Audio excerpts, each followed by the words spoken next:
nunca mais um presidente de outro país ouça falar grosso com o Brasil, porque a gente não vai aceitar. O tom de Lula pode atrapalhar ou não a reunião com Donald Trump, essa reunião tão esperada?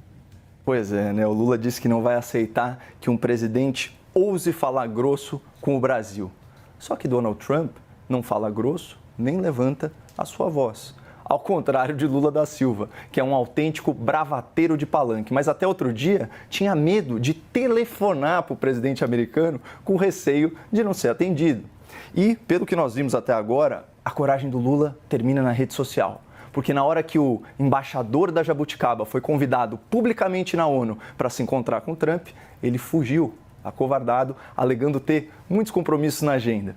Mas enquanto o nosso presidente fujão finge ter a coragem que não tem, esbravejando nos palcos do Brasil, o Trump se impõe pelas suas realizações no palco global. Em poucos meses, aqui, à frente do governo americano, o Trump interrompeu 8 guerras internacionais, incluindo o recente acordo de cessar-fogo entre o Estado de Israel e os terroristas do Hamas. Terroristas que, diga-se de passagem, celebraram a eleição do Lula e repostaram falas do petista nas redes sociais. Aliás, deve ser por gratidão ao Hamas que o Lula e o seu governo se recusam a classificá-los como grupo terrorista. Mas mudando aqui de conflito e mudando também de continente, enquanto o Trump está sufocando o narcoterrorismo na América Latina e combatendo os opressores do povo venezuelano, o governo Lula dá sustentação diplomática à ditadura de Nicolás Maduro, que, segundo Lula, não passa de uma narrativa. Aliás, nunca antes na história desse país um presidente defendeu com tanta verve o interesse de um ditador estrangeiro. Aspas aqui para o senhor Lula da Silva na última quinta-feira. O que nós defendemos é que o povo venezuelano é dono do seu destino e não é nenhum presidente de outro país que tem o direito de dar palpite de como vai ser a Venezuela.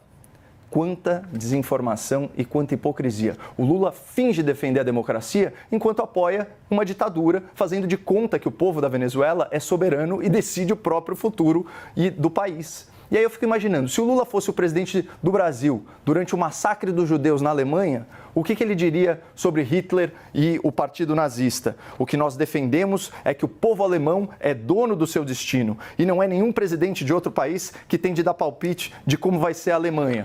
E talvez por isso Lula tenha ordenado a retirada do Brasil da Aliança Internacional em Memória do Holocausto. Porque, pelo seu critério, interferir na ditadura nazista seria um ataque à soberania alemã.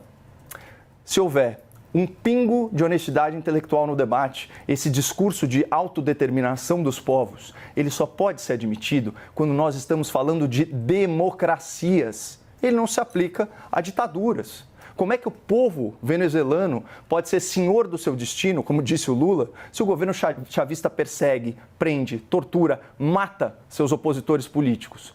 Como falar em democracia na Venezuela quando está provado que o Nicolás Maduro frauda as eleições do país desde 2017? E mesmo diante de provas irrefutáveis da fraude nas últimas eleições, o PT, o MST e tantos outros reconheceram o resultado fraudado e ainda parabenizaram o ditador vencedor.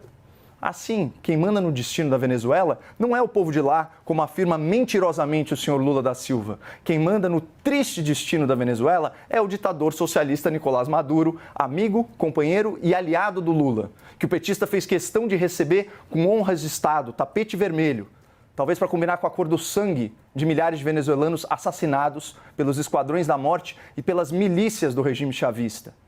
Então, o Lula diz que não abaixa a cabeça para Trump, mas coloca o país de joelhos para as ditaduras dos seus aliados ideológicos, transferindo bilhões de reais do pagador de impostos brasileiro para ditaduras falidas e agindo aí como garoto propaganda do autoritarismo. É isso que verdadeiramente atrapalha o diálogo do Lula com o mundo livre e democrático. É o alinhamento irracional desse governo com o mundo antidemocrático.